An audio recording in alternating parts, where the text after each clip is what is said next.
Hi, I'm Beans on Toast, and you're watching Radio Addict TV.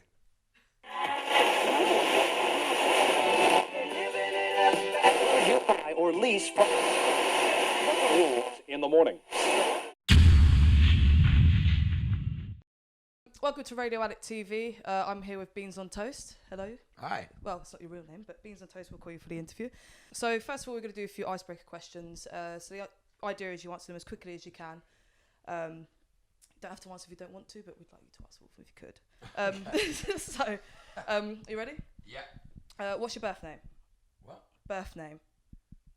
My birth name, Jay. Your birth name, yeah. Jay. Where were you born? Epping. Favourite album? Stories in the soil, keep your ear to the ground, bright eyes. When I say Kanye West, you say? Yeah. When I say David Cameron, you say? Oh. Worst habit? I don't know. Arrogance? Beer or spirit? Yeah. Yeah, beer or spirit? Yeah. Yeah, just great answer. Noel or Liam? No. How long is a piece of string? As long as you want it to be. Oh, and worst song in the world? I don't know. Cool. Well, that's it. I haven't heard it. Now that we've broken the ice. Yeah, now we've broken feels the like it ice. flows a lot easier. Cool. So how are you? So your birthday yesterday. It was, yeah. Of course. Yeah, that was lovely. As I said, I spent all day in bed, which was, it's like we had 2 days off of, a long tour, and yeah, it was nice. Yeah? Didn't just like stayed in bed all day and then went to the pub at the end of the road, like my little Sounds local. like a great birthday. Yeah, well, it's just what I needed basically. So yeah, it's great. Cool. Also, your album came out yesterday, which is a tradition. You release an album every year on your birthday. Is that Exactly, right? yeah. So, how are you feeling about the album? Feeling good? Yeah, I'm feeling great. It's like, to be honest, I'm thinking about the next one. It's like, but yeah, I'm really happy with it. It's been a brilliant project, and the way it all kind of came around. It's got truck. I recorded it in Kansas with a band called Truck Stop Honeymoon, who are here today. So I met them at a festival in the UK at Llama Tree, and we became friends. Played a few shows together. They invited me out. I've got like a house in Kansas with a studio in the barn out back. Nice. So we moved in with them and the kids, and me and Bobby made a record.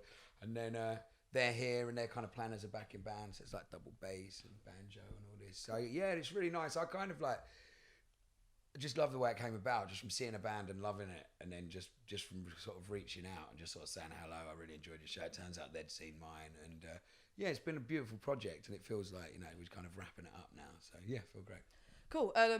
So you're saying you want to write the next album now, which is so a year gap is a really short time to make albums and stuff. So what is your writing process? Do you write kind of when you're on the road, or just when it comes to you, or yeah? There's the thing I like about songwriting is that there's no rules to it. You can write about anything wherever and however you want.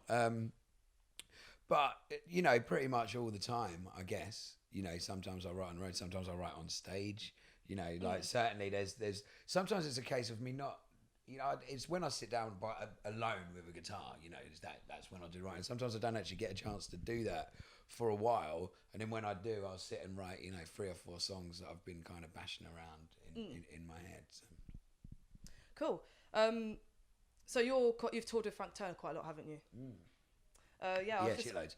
I interviewed him the other day actually, and I asked this question. I thought I'd ask you the same question because you probably have a good stance on it. So we were talking about, I think the day before I went to a Happy Mondays gig, and there was a kid who was going his tits off, and the security wouldn't let him in. And what we were discussing is, are security doing too much or too little? Because that guy may have just been a harm to himself. So do you think security are doing too much in this country to stop kind of people like that coming in? Or? I think it's any statement would be too much of a sweeping statement. Each security guard, is their own individual, and each venue runs its different kind of policies. I think they're an easy kind of scapegoat, aren't they? Security, and they're essential. I certainly wouldn't hate on a security, unless they sort of prove themselves to be a problem. But it's a difficult job, isn't it? Yeah. So, yeah, I don't know. I wouldn't say that. Certainly I've had no bother I've barely even seen any security on this tour, to be honest. And it's weird things keep on happening on this tour. Like people keep on lighting cigarettes and smoking spliffs or cigarettes. What, inside? Inside, like halfway through the gig, and no one kind of does anything about it. Which is, I kind of like the outlaw aspect of it, but I was also surprised that everyone at the venue was just like. So no, there was certainly, it wasn't like someone was jumping on them and chucking them out, but it's too hard to make a call because each is their own person. Cool. And kind of following on from that, because I understand you're quite a political guy, am I correct? Or maybe as much as the next man. Cool. Yeah. So it's Ireland's decriminalising drugs. Amsterdam allow you to take a couple of pills into gigs and raves or whatever. Do you think in the UK we should be following 100%. after these people? Yeah. After we these should fucking countries, legalise everything.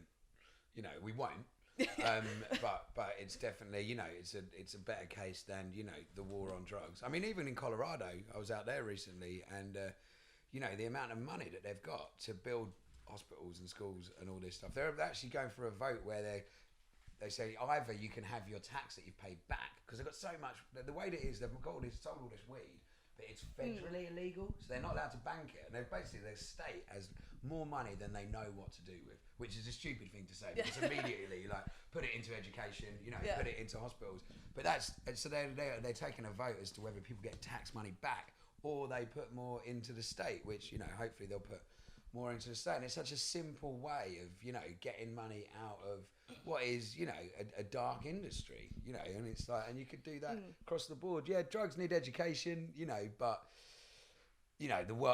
the world's been walking down a wrong fucking path for too long to be able to turn around and start sort of looking at drugs carefully. But I also think there should be, more kind of like open-minded research with psychedelics and stuff like that as well. Definitely. It's like, it shouldn't be a closed book. It shouldn't say they're drugs, they're bad, end of, move off and do like all the shit that the government gets up to anyway. It's like, no, you need to look at it the completely different way. It's like if you educate these people about drugs, then maybe people, well, not many people die anyway of drugs, but maybe and I'm not saying that, and obviously there's burnouts. It's a dangerous thing to play with, which is why people should be well equipped and educated about it, rather than it being a secret and doing it behind closed doors. I think that happens more now than ever, where you can get gear offline. When I used to buy drugs, it'd be like, there would be like an honour amongst thieves. The kid who was selling it to me would be like, you only have one of these, or like, this is going to fuck you Comes up with for a manual. day. Which is, and now it feels like, you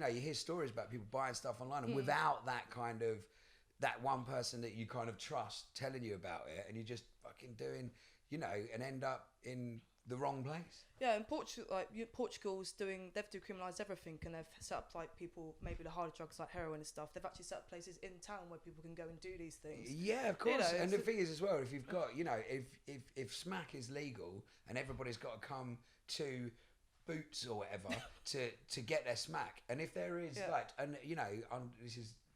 If bad shit goes on and you've got a photograph of every smackhead in town and you know where they're going to be next Tuesday, then, like people, you can catch people doing other sort of shit that are linked with hard drugs. So, I don't know, it's... One of them things. Well, that's my standpoint. Legalise them all and change the whole vibe of it.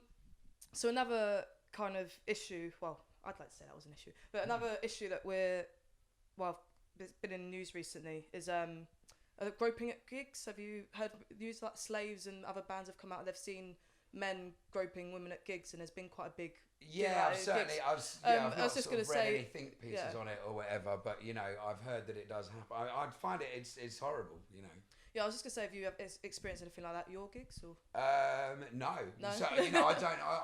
I almost feel that with the kind of the vibe of my gigs, if that did happen, someone would kind of let me know as well. Like, whoa, it's quite a sort of back and forth relationship. I hope not, and I think not. It's not that kind of. It's not even that kind of close. Not that should make it or not, but it's a problem that I don't really know much about. But it's just idiots, isn't it? Yeah. I don't. It's almost like it's a worst case of kind of like bibbing your car hooter. Like it's like surely people, if you want to, people want to touch each other, fair enough. But there's ways, isn't there? Yeah. You got to you might as well try and impress them. And you're at a gig as well. You got something to talk about. Definitely go to gigs to chat up people, and with the intention of touching them at the end of the night. But don't just dive right in there. No. God, what's the worst thing you've seen at one of your gigs? Maybe. From an audience, there's been a few fights. A fight. Yeah, I've actually played. It's not something I'm happy with at all. Yeah. I played a gig in. Without going into too much detail and kind of pointing fingers, it was a village hall gig, which one of the only times I've ever played in a village hall. The lights were on. It was like there was the kid on the door was like a 10-year-old kid. There was bunting. It was like about as cute as it was seated as well. It was sit down plastic chairs. Gig in a village hall, and there was a bit of a wind up between me and some guy that was really drunk, and I kind of took the piss, but only in a kind of like we're all in it together kind of jovial jest. I thought it was funny, and he was just a bit hammered, and someone else was like took what I said and then they took a piss out of him as well. And I can't remember the ins and outs of it. This guy just erupted into like a brawl. Oh, really? And everyone, I'd stopped and was just like ran over, and it was like I said, everyone was sat down, and it was actually this amazing guy, was a friend of mine who was the chef that was doing the food there. Picked them both up and turfed them outside. Yeah. It's unfortunate. That's a great story. Yeah, and there was one in Leeds on this tour as well, really? where two people got thrown out before the first band had even gone on. They came in and was like dancing, which is fair enough. And then they'd lay down in the middle of the venue before many people were there, and so it was like a sort of couple, and they were sat on the floor like fucking like dry humping. But like, yeah, the guy come over to say like, oh no, you're not allowed, like, please don't do that. Well, you're not allowed to do that. And then I was like, no, and I was like, because the guy was like, oh, well, again, I don't want to finger point because they might see it, but it was epic, and they got arrested. They actually got thrown out, and then weren't having it, and were trying to kind of talk their way back in until the police arrived, which is a shame. But yeah, More of the stories don't dry hump. Yeah, well, yeah, but it's almost back. I mean, no, it was consensual dry humping. So moving on from that, you've just done a Christmas song with Skinny Lister. Yes. And it's for Charity Shelter. Is that right? Can you just explain a bit how that came about? And we was both on tour with Frank. We did a 7-week tour of America a couple of months ago, and. I was travelling with them, so I was like in the van, sharing hotel rooms every night. We were friends already. We got the same label, the same booking agent, and we kind of, we've met a bunch of times and we're mates, but there's nothing like 7 weeks in close comfort. Now we're family, basically. And it was early on the tour, it was pretty obvious that we were going to do something together. It's a nice match, and we know that our paths will cross over the years. So. And it just time-wise, I was just like, let's do a Christmas tune, and we did basically. We wrote it, and then we was like, once we realised, we was like, all right, we're onto something here. We need to get into a studio because while we're on this tour, because obviously there's a deadline to get it out, and so we was in Oakland. We had a gig in San Francisco on one day off, and we booked a studio in Oakland just on the fly. Booked it for the morning. Turns out like the best studio I've ever worked in. Yeah, that's the one that's in the video. So, and then so I had to, we literally just got it cheap, early, like first half of the day. The bloke did it as a favour to a friend, and I had to the day before. So this was like mid-October, and I had to find Christmas hats in San Francisco, which was not an easy thing at all the different fancy dress shops. I can imagine. Because everyone was just Halloween, and it was like, I want a Christmas hat. And it was like, you got skeletons, mate, and that's all you got. But we found them, and it was such a sunny day, and then we all had to.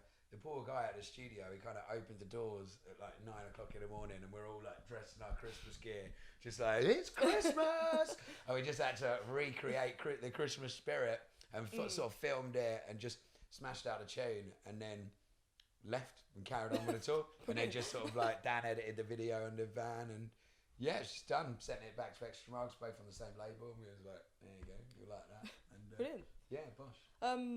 So literally, final question: what are your plans from now after tonight? So we got 4 more dates on this tour. We got tonight, Canterbury, Brighton, and then London next week. Oh yeah, fun in Brighton. Yeah. And then that kind of, you know, wraps up this kind of year, really. I'm doing a New Year's show. And then, same again, next year, basically, out to the States again in March, again with Skinny Lister and Will Varley. I'll do a UK tour where it's like not the big cities, the kind of bits in between in May, festivals, get out somewhere else, maybe go back to South Africa, something like that. Try and just travel as much as I can and play as many gigs as I can, and then another album next year. Yeah, you do a lot of festivals, don't you? So I think it was Glastonbury this year. What time are you on? You on a Friday or Saturday? I was on a Thursday. Thursday. It was like it was nice.